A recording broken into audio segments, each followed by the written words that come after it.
बहुत समय की बात है, रामपुर नाम का एक गांव था। उस गांव में ज़्यादातर किसान ही रहते थे जो खेती करके अपना जीवन गुजारते थे। लेकिन एक मोहन नाम का किसान था जो अपनी ज़िंदगी से बहुत परेशान था। उसकी इच्छाएं कभी ख़त्म ही नहीं होती थी।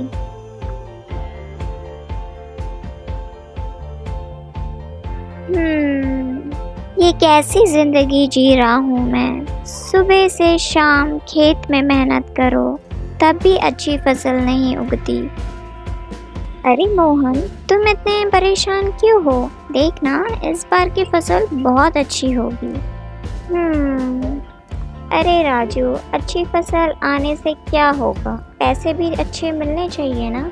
ज़्यादा पैसे की क्या ज़रूरत है मोहन? हमें 2 टाइम का खाना मिल जाता है, मकान है, कपड़े हैं, सब तो है हमारे पास।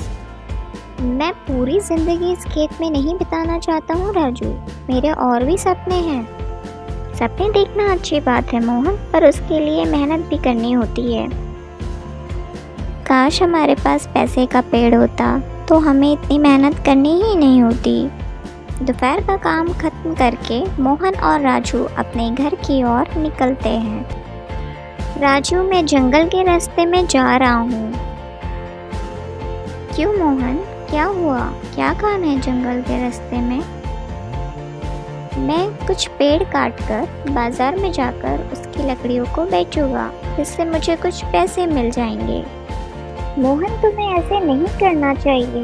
वो पेड़ जिसे तुम काट कर पैसे कमाओगे, उस पेड़ से हमें और हमारे पर्यावरण को बहुत से फायदे होते हैं। रामू, मैं सूखे पेड़ को ही काटूंगा, तुम चिंता मत करो।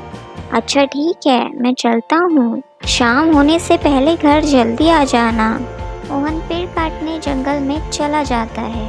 जंगल में वो बहुत समय तक एक सूखे पेड़ को ढूंढता रहता है, लेकिन उसे कोई भी सूखा पेड़ नहीं मिलता।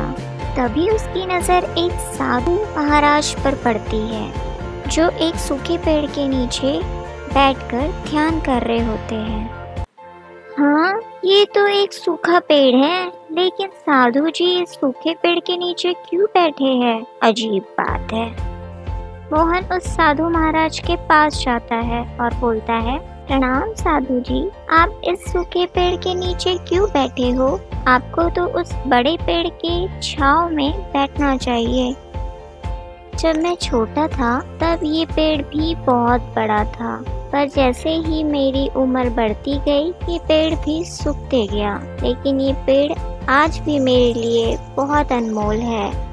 तुम बताओ, तुम्हारा क्या काम है यहाँ? साधु जी, मैं इस पेड़ को काटने आया हूँ। क्यों तुम इस पेड़ को काटना चाहते हो? मैं इस लकड़ियों को बाजार में जाकर बेचूंगा और कुछ पैसे कमाऊंगा। तुम एक किसान हो, तुम्हें तो पेड़ पौधे को जीवन देना चाहिए। साधु जी, ये पेड़ तो पूरी तरीके से सूख चुका है, ना ही इस पर कोई फल आएंगे, ना ही किसी को इसकी छांव मिलेगी। फिर ये पेड़ अनमोल कैसे हुआ? मैं इस पेड़ को काटे बिना तो यहाँ से नहीं जाऊंगा। सुनो बच्चे, ये रखना याद, जड़ें हमारे जीवन की जुड़ी है इन पेड़ों से खास। जो तुम तोड़ोगे इन्हें टूट जाएगी सांस। फिर कैसा पैसा और क्या व्यापार। साधु की बात ना मानते हुए मोहन ने अपनी कुल्हाड़ी उठाकर पेड़ को काटने लगा। जैसे ही उसने सूखे पेड़ को मारा, वो बेहोश हो गया और नीचे गिर गया। मोहन को जंगल से ना आया देखकर राजू मोहन को ढूंढने जंगल की ओर गया। जंगल में कुछ देर चलने के बाद राजू को वही साधु महाराज जी दिखते हैं और वो उनके पास जाता है।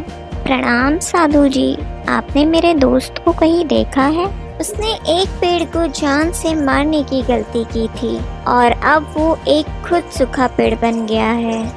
राजू को एक सूखा हुआ एक पेड़ नजर आता है। मोहन की कुल्हाड़ी को देखकर और उसके पेड़ की डाली पर उसके एक कपड़े को देखकर राजू समझ जाता है कि ये उसका दोस्त मोहन ही है। ये क्या हो गया साधु जी? कृपया कर मेरे दोस्त की भूल को माफ़ कर दीजिए। और उसको फिर से जिंदा कर दीजिए। मैं उसे जिंदा तो नहीं कर सकता बच्चे, लेकिन हाँ, मैं तुम्हें कुछ दे ज़रूर सकता हूँ। साधु महाराज आंखें बंद करके मंत्र पढ़ने लगते हैं।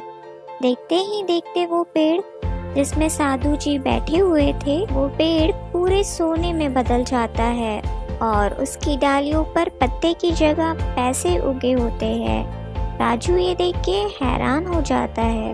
राजू, तुम इस पैसे के पेड़ से तुम जितना चाहे उतना धन ले सकते हो। साधु महाराज, ये पैसों का पेड़ मेरे किसी भी काम का नहीं। मैं एक किसान हूँ और मैं मेहनत करके अनाज उगाता हूँ और उस अनाज से लोग अपना पेट भरते हैं। आप मुझे मेरा दोस्त वापस दे दीजिए। मैं उसकी तरफ से आपसे माफ़ी मांगता हूँ। बेटा, तुमने आज ये साबित कर दिया, इंसान की इच्छाओं से ज़्यादा उसकी भावना और निष्ठा बड़ी होती है। जाओ, उस सूखे पेड़ पर ये पानी छिड़क दो। राजू साधु की बात मानकर उस सूखे पेड़ पर पानी छिड़कने लगता है और मोहन फिर से इंसान के रूप में आ जाता है। तो दोस्तों, हमें इस कहानी से ये सीख मिलती है, पेड़ हमारे जीवन का एक महत्वपूर्ण अंग है। हमें उन्हें नुकसान नहीं पहुंचाना चाहिए।